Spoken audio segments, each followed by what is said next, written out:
Hello everyone, good morning. स्वागत आहे तुम्हा सगळ्यांचं पुन्हा एकदा आपल्या नवीन व्हिडिओमध्ये आणि सर्वांना नवीन वर्षाच्या खूप खूप खूप शुभेच्छा. तर आज मी बनवणार होते फ्रूट कस्टर्ड रेसिपी तुमच्याबरोबर शेअर करत आहे. व्हिडिओ शेवटपर्यंत नक्की बघा. अर्धा लिटर दूध घेतलेलं आहे, छान उकळी येऊ दिलेली. त्यानंतर एका वाटीमध्ये अर्ध वाटी दूध काढून घेतलेलं आहे. यामध्ये कुठल्याही फ्लेवरचं 2 चमचे कस्टर्ड पावडर ॲड करायचं आहे. कुठल्याही प्रकारची गुठळी न होऊ देता आपल्याला छान मिक्स करून घ्यायचे.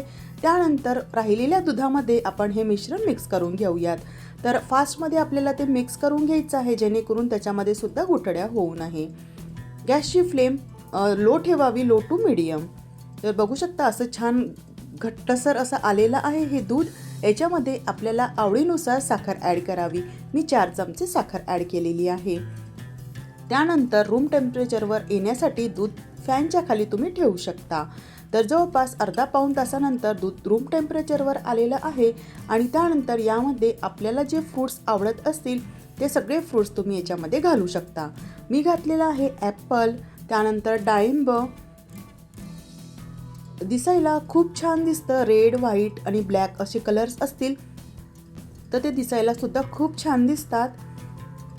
त्यानंतर मी बनाना घातलेला आहे आणि स्ट्रॉबेरीचा सीझन आहे, त्याच्यामुळे मी भरपूर अशी स्ट्रॉबेरीसुद्धा घातलेली आहे.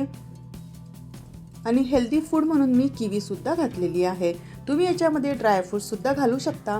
मला काळे अंगूर मिळालेले नव्हते, त्याच्यामुळे मी काळे असे किशमिश घालत आहे, म्हणजे मनुके जे आहेत ते घालत आहे. कारण दिसायला छान दिसतं, जसं व्हाईट, ब्लॅक आणि ग्रीन, रेड वगैरे असं.